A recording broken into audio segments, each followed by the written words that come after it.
책에 되게 새로웠던 내용 중에 하나가 뇌가 당뇨를 앓을 수 있다고 써 주셨는데 뇌가 당뇨를 앓는다는 게 어떤 건지 어떤 증상들이 있는지 궁금해요. 그러니까 우리가 이제 인슐린이라는 것은 그냥 당뇨만 생각하고 인슐린은 혈당만 생각하는데요. 사실 인슐린이 작용하는 곳은 간에도 작용하고요. 근육에도 작용하고요. 심지어 뇌까지도 작용을 합니다. 처음에 뇌에서 인슐린이 발견됐을 때 의학자들은 깜짝 놀랐죠. 아니, 뇌가 왜 인슐린이 필요한 거지? 그래서 알고 봤더니 인슐린 호르몬은 실제적으로 여러 가지 다른 작용도 하고 있습니다. 인슐린 호르몬이 식욕을 올리기도 하고요. 인슐린 호르몬이 또 혈관을 청소하기도 하고요. 단지 혈당만 떨어뜨리는 호르몬이 아니거든요. 근데 뇌에서 나오는 인슐린이 뭘까 이제 봤더니 그게 아밀로이드의 생성이나 분해를 갖다가 이제 영향을 미치는 걸로 되어 있거든요. 베타 아밀로이드라고 있잖아요. 치매에 관련된.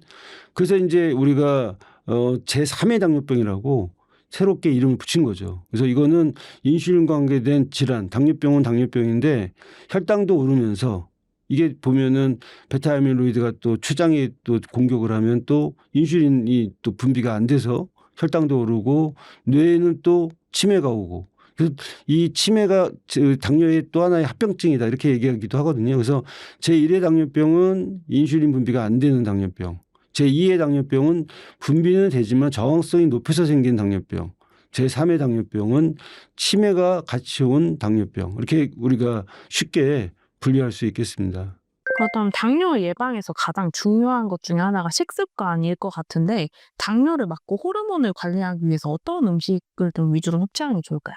그래서 호르몬의 패턴에 따라서 이 사람이 어떤 당뇨가 된 건지를 아는 게 전 더 중요하다고 생각하거든요. 그래서 인슐린의 분비의 문제인지 인슐린의 저항성의 문제인지 아니면 다른 스트레스 호르몬의 문제인지 이런 거에 따라서 이 사람의 어떤 남성 호르몬의 문제인지 이런 거에 따라서 이 사람의 어떤 그 식사를 거기에 맞춘 맞춤형 식사 관리가 필요하다는 거죠. 그래서 인슐린 분비에 문제가 되는 사람들은 뭐 예를 들면 칼슘이나 시금치 같은 것들 있잖아요. 칼슘이 풍부한 음식을 드셔서 인슐린 분비를 좀 많이 나오게 한다든지 또 인슐린 저항성이 높은 분들은 포화지방이 많은 음식을 좀 적게 먹어서 인슐린 저항성을 좀 낮춘다든지 남성 호르몬에 문제가 있는 분들은 남성 호르몬을 좀 올릴 수 있는 식사를 한다든지 여성 호르몬에 문제가 있는 분들은 여성 호르몬의 기능을 좀 좋게 하는 식사를 한다든지 그래서 이게 물론 전반적인 식사의 원칙은 있어요. 뭐 식사의 정규성이라고 해서 하루에 3끼를 정확한 시간에 먹는 게 중요하다. 아침을 거르지 마라. 가급적이면 식사를 당 지수 측면에서 인슐린 입장에서는 거꾸로 식사법 얘기 많이 하잖아요. 거꾸로 식사법을 해라. 이제 이런 여러 가지도 있지만 또 한 가지 중요한 거는 이 당 지수 이런 것들은 일반적인 얘기고 조금 더 좀 차별적인 어떤 그 사람한테 맞는 특수한 상황의 식사법도 필요하지 않을까 생각을 합니다. 혈압이랑 당뇨랑 면역 관리를 위해서 책에서 멜라토닌이 되게 중요하다고 하셨는데 그 이유가 뭔지 궁금합니다. 그 멜라토닌은 아주 강력한 항산화제입니다. 그리고 멜라토닌은 수면만 일으키는 게 아니라 피부의 색소 침착, 멜라닌 세포하고도 관련이 있어서 이름이 멜라토닌인데요. 결국은 피부 노화, 또 수면, 세 번째 멜라토닌의 중요한 점은 이제 대사에 관련돼서 혈당하고 혈압도 관련돼 있고요. 더 중요한 건 이 멜라토닌이 항산화제 작용을 하면서 이제 우리가 면역적인 작용을 하거든요. 그래서 멜라토닌이 떨어진 사람들은 면역력이 떨어져서 쉽게 감염도 잘 되고 또 암이나 이런 NK세포의 활성도가 멜라토닌하고 관련이 있거든요. 그러니까 이런 멜라토닌과 NK세포의 이런 내용을 보게 되면 멜라토닌이 면역에도 관련되고 혈당, 혈압 이런 쪽에 관련돼 있다는 것은 분명한 사실입니다. WHO에서 소금 섭취 권고량이 있는데 그 기준을 좀 잘못 이해하는 분들이 많다고요. WHO에서는 모 소금의 적정한 양을 2000mg으로 얘기해요. 2g이죠. 근데 거기서 얘기하는 그거는 나트륨 기준이에요. 나트륨 기준으로 2000이라는. 그럼 이게 소금으로 환산하면 이게 얼마 정도 될까? 소금으로 환산하면 한 6g 정도 돼요. 그건 이제 순수한 NaCl 중심의 소금일 때는 이제 한 6g 정도 되는 거고. 자, 미네랄이 아주 풍부한 미네랄 한 25%나 이 정도 들어간 걸 하면은 이게 올라가서 한 8g 정도 이렇게 되겠죠. 근데 사실 이거는 우리가 그냥 기본만 해도 이거 이상은 먹어요. 라면 한 그릇 먹는다. 이거 오버해요. 그 다음에 뭐 우리가 먹는 빵이라든가 이런 모든 것에 다 소금이 들어있기 때문에 그 우리나라 평균 지금은 우리나라 이제 통계청에 나온 거 보면은 한 15g을 먹는다 그래요. 평균적으로 우리나라 사람은. 근데 제가 볼 때 과거에 우리나라는 한 25g까지 먹었어요. 근데 선진국이나 독일이나 뭐 이런 나라, 미국 같은 경우는 더 먹어요, 우리보다. 근데 그 나라도 뭐 줄이기 운동 많이 하고 그러지만 더 먹는다는 거죠. 대부분의 사람들은 보통 15g 정도를 이렇게 먹으면서 살고 있다는 거죠. 그리고 아꼈지만 소금이 뭐 각종 질환의 원인인 것처럼 얘기하는데 그런 경우가 별로 없어요. 오히려 소금이 먹음으로 해서 우리가 신진대사라는 삶이 원활하게 되는 경우들도 많이 있기 때문에 적정량 양은 그렇다고 과잉 뭐 30g씩 먹을 필요는 없겠지만은 15g 정도를 기준에 두고 이렇게 드시면은 적정하지 않을까 이렇게 생각이 됩니다. 그래서 음식으로 먹는 거를 뭐 10g 정도 되게 먹고 여분으로 해서 물에 타서 먹는 걸 한 6g 정도 이렇게 타서 먹으면은 적정한 양들이 아닐까 이렇게 생각을 하는데 이게 주장하는 사람들마다 다 틀려요. 저희 소금을 드시는 분 중에 하루 20g씩 드시는 분들이 있어요. 물에 타서. 그러니까 음식 먹는 거 제외하고. 그렇게 먹으면 안 됩니다. 너무 많이 먹어요. 자기는 그게 맞다랬는데. 그래서 그래도 이게 좀 줄이세요 이렇게 얘기를 하고요. 어떤 분은 완전히 그 저염식을 해가지고 자기 몸이 다 망가졌다고 얘기하시는 분들이 있어요. 그래서 좀 드세요 이러면은 그렇게 먹어도 돼요 겁을 내시는 분들도 되게 많아요. 그래서 그럼 하루에 한 3g 정도라도 좀 드셔보세요. 이러면 알겠습니다 이렇게 하시는 분들이 있는데 근데 어째 소금의 적정량은 자기 몸에 맞춰서 먹으면 돼요. 먹다가 보면 내가 이 정도 먹으면 되겠구나. 이거 양을 찾아가는 거지. 억지로 많이 먹어야지. 억지로 적게 먹어야지. 이럴 필요는 없다라는 말씀을 드립니다. 40대 이후에 또 중년 이후, 갱년기 이후에 당뇨로 고생하는 분이 굉장히 많은데요. 당뇨와 갱년기의 핵심이 체내 수분 부족이라고 말씀해 주셨어요. 그래서 이거 좀 자세히 설명해 주시면 좋을 것 같아요. 그 얘기 먼저 드릴게요. 여자의 일생에서 물이 가장 필요한 시기가 두 곳이 있어요. 첫 번째가 임신기, 두 번째가 갱년기. 왜 그러냐면 물은 생명을 만들어내는 원천이거든요. 그래서 생명을 만들어내는 임신기에 물이 엄청 많이 필요하고 두 번째는 우리가 지각 변동이 일어나죠. 갱년기 때 호르몬이 줄어들면서 몸을 보호하고 있던 그 호르몬의 정체가 사라지면서 몸 전체가 근육, 뼈, 혈관, 뇌 다 만약에 정상적으로 아주 건강한 상태임에도 갱년기가 오면 흔들리는데 더 많이 흔들리는 경우는 어떤 경우냐면 갱년기 이전에 20대부터 40대 갱년기가 오기 전까지 건강함을 좀 잘 챙기지 못하신 분들, 많이 놓치고 있었던 분들은 우리 몸은 갑자기 아프지 않거든요. 서서히 무너졌다가 탁 터지는 거예요. 근데 서서히 무너져 오시던 분들이 갱년기를 만나면 그 파도가 훨씬 더 커요. 그때 물의 양이 훨씬 더 많이 그분들한테 필요해요. 왜 그러냐면 우리 몸은 생명 유지에 필요한 장기에 물을 제일 먼저 보내요. 심장, 간, 허파 없으면 어떡해요? 당장 우리가 멈추잖아요.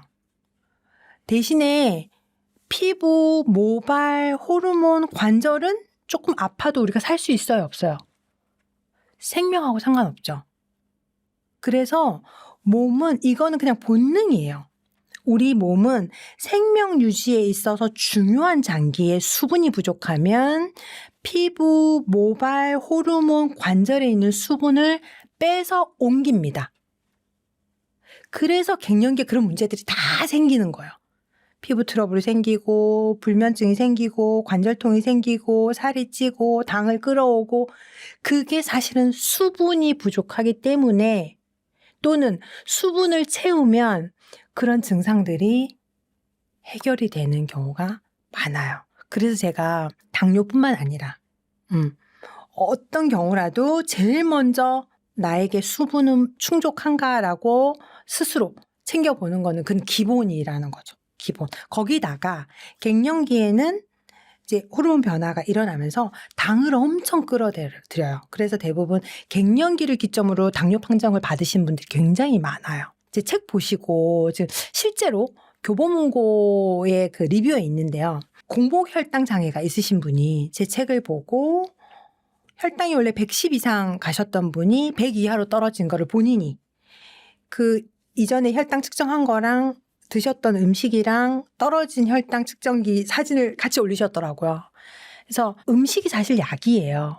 근데 평상시에 의식하지 않고 그냥 드셨던 것들을 책을 보면서 하루에 한 끼, 두 끼를 챙겨 드신 것만 아마 달라졌을 거예요. 그쵸?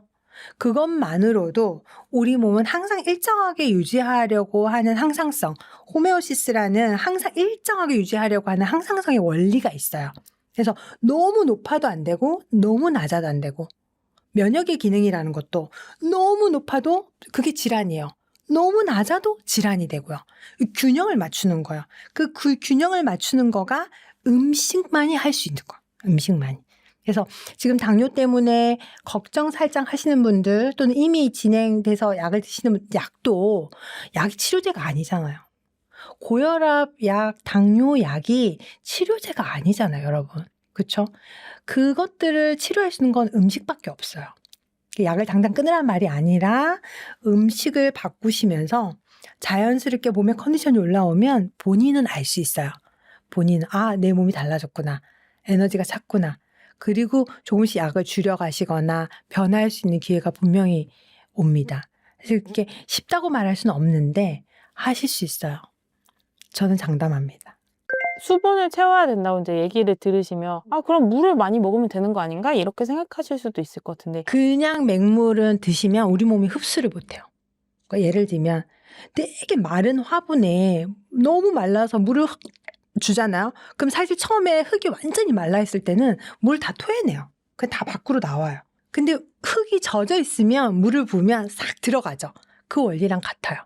그래서 우리 몸은 그냥 물을 마시는 사실은 다 마른 상태 때는 다 흡수하지 못해요.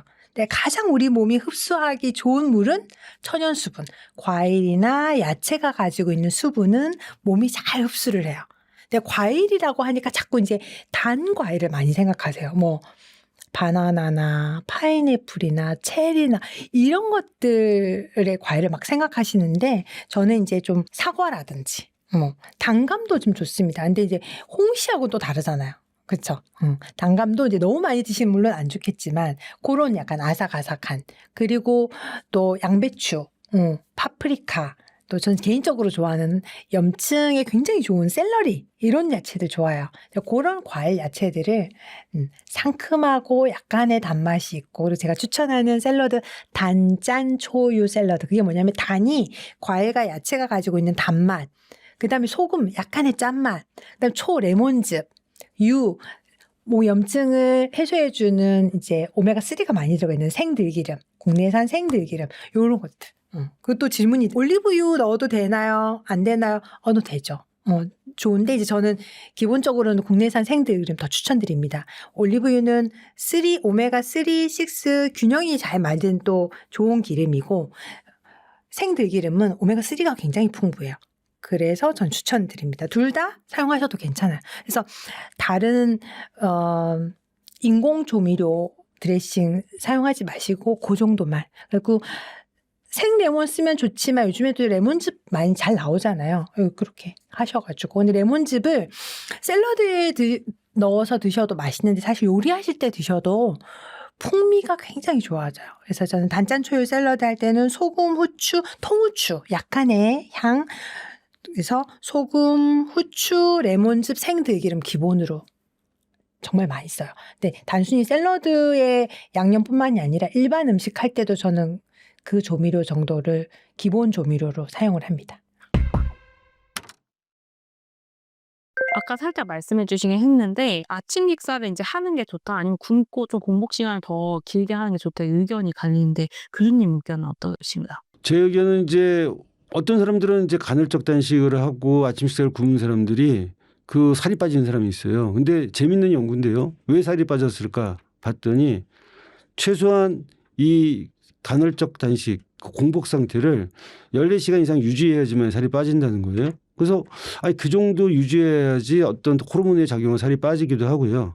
또 이렇게 또 아침 식사를 거르고 이제 그 간헐적 단식을 하시는 분들을 보면 살이 빠지는 사람보다는 또 찌는 사람도 많거든요. 그리고 또 이제 이상하게 살이 찌는 사람들이 많아요. 그러니까 이상하게 된 게 내장 지방이 쌓이고 근육은 빠지는 그런 사람들이 많거든요. 그러니까 빼라는 지방은 안 빠지고 그다음에 근육만 엉뚱하게 빠지는 그런 것들이 이제 간헐적 단식을 하는 사람들에게 나타나기도 하는데요. 근데 어쨌건 살이 빠지는 사람들 보면 왜 빠졌을까 보면 전반적인 칼로리가 섭취가 간헐적 단식을 하면서 줄어들어서 그렇다는 지금 의견도 있고요. 그래서 간헐적 단식을 할 거면 14시간 이상 할 거 아니면 하지 않는 게 좋겠다. 그런 의견인 거고 사실 그보다 더 중요한 거는 제가 간헐적 단식보다는 하루에 3끼 아침은 꼭 먹으라고 얘기하는 이유가 그 하루에 3끼 먹는 게 굉장히 중요합니다.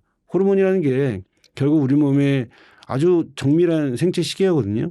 뭐 인슐린 같은 게 하루에 3번 나와줘야 되는데 하루에 3번 식사를 해서 인슐린에 시동을 거는 게 되게 중요합니다. 혈당 스파이크 개념이 요즘 많이 나오는데요. 혈당 스파이크 측면에서도 보면 점심에 똑같은 음식을 먹었는데도요. 어떤 사람은 같은 사람인데도 어떤 때는 혈당 스파이크가 생기고 어떤 때 안 생기고 가만 보니까 아침을 먹었냐 안 먹었냐 뭘 먹었냐에 따라 달라지는 거죠. 그래서 왜 옛날에 그런 영화 제목이 있잖아요. 나는 네가 지난 여름에 무엇을 했는지 알고 있다. 그런 얘기처럼 점심 혈당은 저는 이렇게 얘기하고 싶습니다. 네가 아침에 뭘 먹었는지를 알고 있다. 그래서 결국은 아침에 우리가 뭘 먹는지에 따라서 나의 점심의 혈당 스파이크가 결정되기 때문에 아침은 뭐라도 좀 먹어줘야 점심에 급격히 날뛰는 혈당 스파이크를 막을 수 있다. 그렇게 생각하기 때문에 저는 사실은 좀 하루에 규칙적으로 식사의 정규성을 갖고 아침을 꼭 먹는 게 뭐라도 도움이 될 것이다 라고 말씀드릴 수 있겠습니다. 갑자기 드는 생각인데요. 규칙성을 유지하면서 점심, 저녁, 야식 이렇게 3끼를 먹으시는 분은 어떨까요? 그거는 이제 예를 들면 이런 거죠. 우리가 규칙성이라는 게 식사의 정규성이라는 게 그러면 그 시간에 12시 3분에 1시 뭐 27분에 그건 아니고 보통 30분 정도의 레인지에서 먹는 게 중요하고 대부분의 이제 그 시간대에 먹으라는 얘기죠. 그러니까 내 몸이 기억하게. 근데 인슐린 호르몬만 있는 게 아니거든요. 우리 몸에는. 멜라토닌 호르몬도 있고요. 코틸도 호르몬이 있고요. 이게 정밀하게 서로 맞물려 있습니다. 예를 들면 아침 8시에는 코티졸 호르몬이 나와서 깨워야 되고요. 4시에는 코티졸 호르몬이 무대에서 퇴장하고요. 4시부터는 멜라토닌 호르몬이 올라가야 되고요. 인슐린 호르몬은 아침, 점심, 저녁 나와야 되고요. 이렇게 서로 이렇게 막 말하자면 거대한 톱니바퀴처럼 연결되어 있는데 인슐린 호르몬 하나의 측면을 봐서 나는 조금 올빼미형 인간이니까 나는 새벽형 인간이니까 그거 하나만 맞추다 보면 또 다른 호르몬들의 시간대하고 서로 이제 맞질 않는 거죠. 말하자면 이쪽에서는 지금 미국 시간대의 아침인데 이쪽은 저녁이고 이렇게 돼버리면 사실은 이게 정밀하게 전체적인 어떤 하모니가 이루어지지 않는 것처럼 이게 시간만 맞추면 되지가 아니라 다른 호르몬들의 관계성도 생각을 해야 된다 생각합니다. 그런 의미는 그럼 아침, 점심, 저녁이 제일 이상적인 규칙성일까요? 그렇죠. 우리가 이제 농경사회 때부터 결국 이제 우리 몸에 세팅되어 있는 예전에 사실 원시 수렵 시대에는 사냥을 하고 그럴 때잖아요. 그때는 거의 뭐 인간도 동물처럼 이제 결국은 뭐 많이 먹을 때는 많이 먹고 조금 먹을 때는 조금 먹고 그래서 그걸 갖다가 이제 보상하기 위해서 호르몬의 체계는 이제 말하자면 많이 먹었을 때 그걸 비축하기 위해서 지방으로 만드는 그래서 이제 원시 사회에서는 그런 것들이 적자 생존의 원칙에서 좋은 거였지만 지금 이제 그런 것들이 결국은 문제가 되는 거죠. 그래서 그런 것들을 우리가 전략 유전자 가설 전략 형질 가설이라고 하는데 뭐냐면 이제 그 당시에는 인슐린이나 이런 저항성이 생겨가지고 그런 것들을 많이 갖고 있다가 필요할 때 쓴다는 거였는데 지금 현대사회에서는 이제 그게 안 되니까 그런 것들을 갖고 있는 사람들이 질병자가 되고 결국은 도태되고 그렇게 되는 거잖아요. 마찬가지로 지금 이제 어느 정도 우리가 이제 정착하고 살면서 있던 이 사회에서는 그 인슐린이나 이런 것들이 그 어느 정도 세팅되어 있는 그 시간대를 갖다가 잘 활용하는 게 중요하다고 생각합니다. 책에 비만은 물론 당뇨와 노화를 막는 블랙푸드 밥상을 소개해 주셨는데 이게 어떤 구성인지 궁금하네요. 블랙푸드 밥상이라는 건 이제 색깔이 까맣다 뭐 이런 건데 실제적으로 그냥 우리가 300이라고 있잖아요. 300 나쁜 거, 3 화이트. 그래서 밀가루, 그다음에 이제 흰쌀밥, 그다음에 설탕. 그거에 반대되는 개념으로 우리가 이제 요즘은 블랙푸드라고 얘기하는 것들이 되게 이제 뭔가 안토시아닌이 많은 어떤 채소 그리고 우리가 이제 곡류 중에서도 조금 뭐 귤이나 뭔가 조금 현미나 뭔가 좀 하얗지 않고 블랙 쪽으로 갈 수 있는 그런 음식들을 좀 많이 먹어두면 사실 이게 블랙푸드 밥상이다 이렇게 저희가 얘기하고 그런 음식이 왜 좋으냐면 그런 것들은 이제 도정하지를 않았기 때문에 사실 영양분이 남아 있기도 하고요. 또 식이섬유가 많기 때문에 그 당 지수가 갑자기 올라가지는 않습니다. 그래서 이 블랙푸드 밥상을 이제 드시게 되면 인슐린 호르몬이 안정이 될 거고요. 인슐린 호르몬이 결국 또 모든 호르몬들을 다 서로 연관되어 있기 때문에 다른 호르몬들도 이렇게 도미노처럼 이렇게 같이 안정될 수 있는 식사법이 될 수 있겠습니다.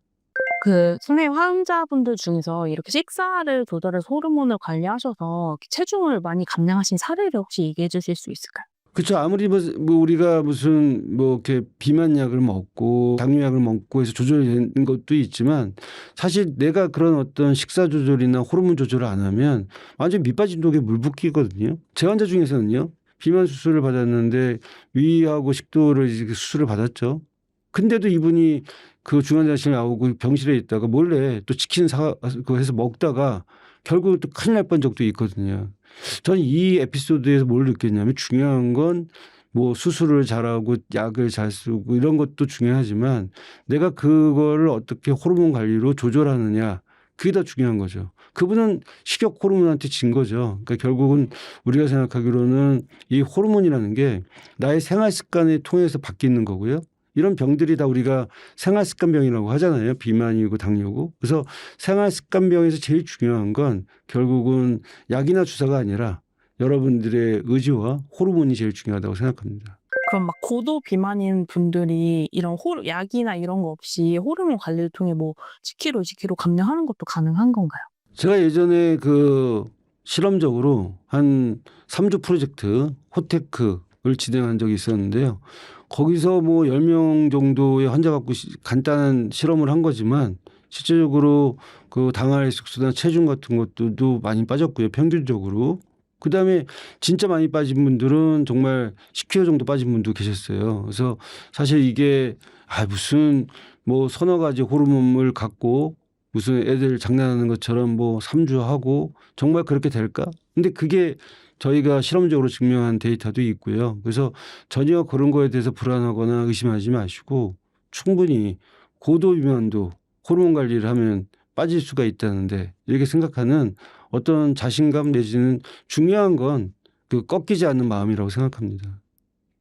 책에 저속노화를 위해 근육을 만드는 단백질을 충분히 섭취해야 된다고 하셨는데 하루에 계란 하나 정도 먹으면 충분할까요? 그럼요. 계란 하나보다 2개 정도 괜찮다고 보는데요.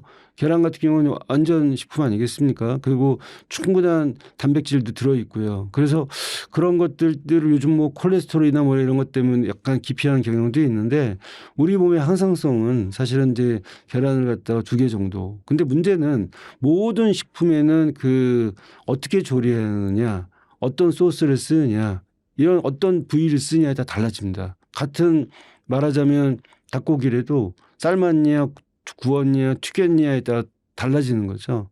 닭가슴살을 먹느냐 닭다리를 먹느냐 달라지기도 하고요. 그래서 제가 지금 계란 얘기를 했다가 좀 조심스러운 건 그럼 계란 후라이는 괜찮아요 이렇게 얘기할 수도 있거든요. 그래서 사실은 조금 더 담백하게 드시려면 이제 삶은 계란 같은 걸 드시는 게 좋은데 아마 그 삶은 계란을 갖다가 또 2개씩 매일 먹는 것도 쉽지는 않을 거예요. 그럴 때는 저 같은 경우는 이제 김 같은 거 있잖아요. 조미김 같은 거. 조미김이 아니라도 김하고 같이 싸서 먹으면 조금 더 이 삶은 계란 먹기가 좀 쉬워질 거고요. 그래서 그런 식으로 자기 나름대로의 자기 입맛, 취향에 따라서 좋은 식품을 어떻게 잘 먹을 수 있는 방법을 찾는 게 중요할 것 같습니다. 그럼 당뇨 증상이 있거나 이제 혈당이 높으신 분들이 과일 절대 먹으면 안 돼. 이렇게 하는 게 오히려 틀린 얘기일 수가 있겠네요. 과일의 종류에 따라 다르죠. 과일 너무 좋은 거예요, 여러분. 과일이 가지고 있는 천연 효소는 우리 몸을 살릴 수 있다고 생각을 해요. 그래서 과일이 무조건 나쁘다가 아니라 과일의 종류, 과일을 드시는 시간이 되게 중요해요. 과일은 공복에 드셔야 됩니다, 여러분. 다른 음식 가득 먹고 디저트로 먹으면 과일이 어떤 역할을 하냐면 잘 썩기 위한 발효제 역할을 해요. 그래서 공복에 드셔야 여러분들의 깨끗한 점막에 진짜 좋은 비타민, 효소, 미네랄을 공급해 줄 수가 있어요. 방금 그런 단짠 초유 샐러드라던가 아침 샐러드도 책에 되게 다양하게 소개를 해주셨는데 그 채소 샐러드 같은 거를 드레싱 없이 먹어야 돼 이렇게 생각하시는 분들도 있는데 드레싱 없이 먹는 게 더 좋은 건가요? 기본 드레싱 아까 말씀드린 이제 소금, 후추, 생들기름, 레몬즙 요렇게 드레싱 하시면 굉장히 맛있어요. 원래 원재료의 단맛도 다 느끼실 수가 있고 식감도 이게 과일 야채가 식감도 되게 좋잖아요. 그 식감과 단맛과 짠맛과 또 후추의 풍미와 레몬즙 다른 드레싱 없이도 그 정도 하시면 충분하시죠. 그리고 요즘에 이제 뭐 외국산 채소들, 샐러드용 전문 채소들 이런 게 많은데 책에서 굳이 그런 채소를 고집할 필요가 없다고. 첫 번째 이유는 구하기 쉬운 야채. 내 주변에 마트에 시장에서 쉽게 구할 수 있는 재료가 저는 가장 좋다고 생각하고 제철 재료. 이제 두 번째는 뭐냐면은 서양 샐러드들이 수분량이 높아요. 그래서 엄청 먹어도 허기가 져요. 포만감이 좀 부족하죠. 근데 제가 먹는 야채들은 단단한 야채들이 좀 많아서 포만감이 충분히 있어요. 그래서 중요한 건 지속 가능성. 포만감이 있어야 이게 다른 걸 막 안 끌어들이거든요. 근데 말 그대로 그 서양 채소들은 전체 요리잖아요. 본 요리를 맛있게 먹기 위해서 자극하는 정도잖아요. 그런 야채를 드시면 다른 게 막 끌려요. 그래서 저는 이제 수분량이 너무 많은 야채들보다는 좀 포만감이 있는 단짠주 우리 주변에서 보실 수 있는 야채들을 추천드립니다. 그리고 아까 들기름 얘기를 해주셨는데 들기름이랑 올리브유가 이런 오메가3 말고도 뭐 들기름을 조금 더 선호하시는 어떤 이유가 있을까요? 오메가3 말고는 없어요. 그게 제일 중요해요. 왜냐하면 그리고 또 하나는 올리브유보다 싸요. 그리고 국내산인 거. 올리브유 엑스트라버진 엄청 비싼 거 다 수입이잖아요. 근데 진짜 중요한 건 냉압착 생들기름이어야 돼. 볶은 들기름, 고온에서 압착한 것들은 여러분 사실 보관도 굉장히 중요하고 요리의 풍미는 되게 좋은데 진짜 생들기름은 향이 없어요. 거의 맛이 안 나요. 그냥 밍밍해요. 그게 진짜 영양이 살아있는 거거든요. 근데 먹었을 때 들기름 향이 확 나고 고소한 거는 생들기름이 아니에요. 그건 그냥 고온에서 압착한 들기름이죠. 그러니까 풍미를 좋게 하는 건 진짜 빨리 먹어야 돼. 생들기름은 오픈하고 나서 2개월 안에 드시면 되시고 일반 들기름은 한 달 안에 드셔야 돼요. 그리고 요즘 뭐 올리브유가 좋다, 레몬즙이 좋다 이렇다 보니까 이거를 섞어가지고 아침에 이런 샷 잔에 이렇게 마시는 그런 음용법이 유행이더라고요. 이런 거 어떻게 보세요? 좋겠죠? 그런데 저는 공복에 좀 자극적이라고 생각을 해서 샐러드로 드시거나 스프로 드시는 게 어떤가 싶어요. 왜냐면 실제 단짠초유 샐러드도 거기에 생들기름, 레몬즙 다 들어가잖아요. 그리고 과일 야채가 어우러져 있고 그리고 스프에도 생들기름 토핑하고 먹거든요. 레몬즙 하셔도 되고요. 볶음 샐러드는 레몬즙으로 실제로 익혀요. 그렇게도 드셔도 되니까 너무 자극적이지 않을까 약간 저는 근데 나쁘진 않다고 생각합니다.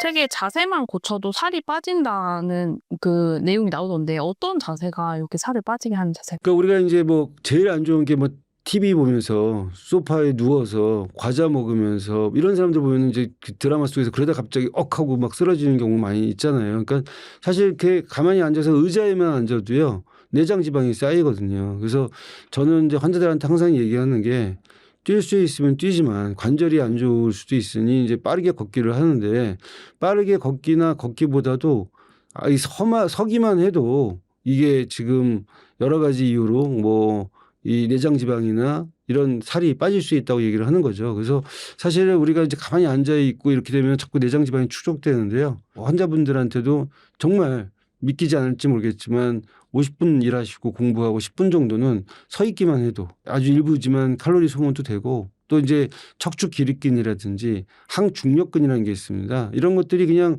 누워 있거나 이렇게 좀 느슨하게 있다 보면은 충분히 자극이 안 되는데 우리가 이렇게 서 있기만 해도 이런 척추 기립근이라든 코어 근육이나 항중력근 같은 것들이 중력을 받으면서 활성화될 수 있기 때문에 또 이 근육에서는 또 마이오카인이라는 또 호르몬이 나오지 않습니까? 그래서 서 있기만 해도 충분히 건강에 도움이 될 수 있다는 거죠. 물론 여력이 되면 천천히 또 산책도 해보시고요. 햇볕도 쬐으면 또 세로토닌도 만들어질 거고요. 그래서 여력이 되면 그런 여타의 또 부가적인 운동도 하겠지만 정 시간이 없다 그러면 50분 일하시고 반드시 5분, 10분은 그 석이라도 하는 걸 갖다가 강력 추천합니다.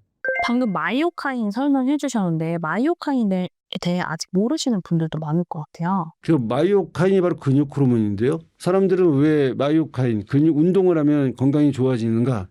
운동을 하면 건강이 좋아지는 이유가 칼로리를 소모시키는 게 좋을 수도 있고요. 운동을 하면 또 근육량이 늘어나니까 기초대사율이 올라갑니다. 가만히 있어도 열 생산이 돼서 살이 빠지고 건강이 좋다는 거죠. 더 중요한 사실이 있습니다. 그건 뭐냐면 운동을 하면 근육에서 마이오카인이라고 근육 호르몬이 나와서 혈당하고 혈압을 떨어뜨리기 때문에 좋다는 거죠. 마이오카인의 역할은 그렇습니다. 마이오카인은 에너지 대사에 관련이 되어 있고요. 두 번째는 마이오카인은 근육량을 늘리고요. 세 번째 마이오카인의 기능은 지방을 줄이고요. 또 네 번째 마이오카인의 기능은 인슐린 민감성을 높입니다. 다시 말해서 근육을 만드니까 근감소증에 도움이 될 거고요. 또 지방을 갖다가 줄이니까 비만에도 도움이 될 거고요. 에너지를 생성되니까 요즘 현대인들이 많이 갖고 있는 만성피로 증후군에도 마이오카인이 도움이 될 거고요. 그 또 인슐린 민감성을 높이기 때문에 실제적으로 당뇨, 혈당 조절에도 도움이 될 거죠. 그러니까 이 마이오카인이라는 것은 또 이런 여러 가지 다양한 이 네 가지 분야의 기능도 있고 하지만 이게 또 항염증 작용도 있거든요. 지방을 줄이기 때문에 지방에서 나오는 아까 아디포카인이 다 염증 물질이에요. 근데 이게 아디포카인이 나쁜 물질인데 이게 지방을 갖다 줄이기 때문에 항염 작용이 있다고 보는 거고요. 또 마이오카인이 또 중요한 거는 혈관 노화 우리 얘기를 많이 했는데 혈관을 튼튼하게 만듭니다. 혈관 건강에.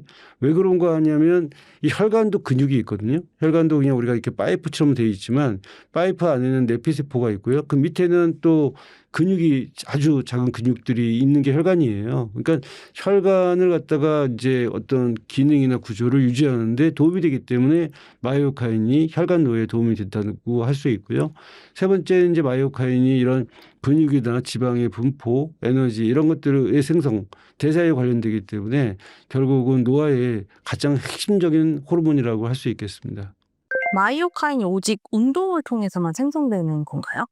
그렇죠. 마이오카인이라는 건 이제 인대의 자극이 제일 중요합니다. 그래서 우리가 이제 뭐 가자미 근육이라든지 이런 어떤 인대에 뭐 아주 가벼운 자극, 터치 이런 것들을 해도 마이오카인은 조금씩 나올 수 있거든요. 그래서 마이오카인 보면은 이제 이게 그 중에 일부지만 우리 몸에는 백색 지방이라는 게 있는데 그걸 갖다가 베이지색 지방, 갈색 지방으로 바꿔주는 게 또 마이오카인이에요. 그래서 스위치를 다시 우리가 그 말하자면 에너지 저장 모드에서 에너지를 소비하는 모드로 바꾸면서 결국은 이제 우리 몸의 건강과 노화에 도움이 되는 호르몬이라 할 수 있겠습니다.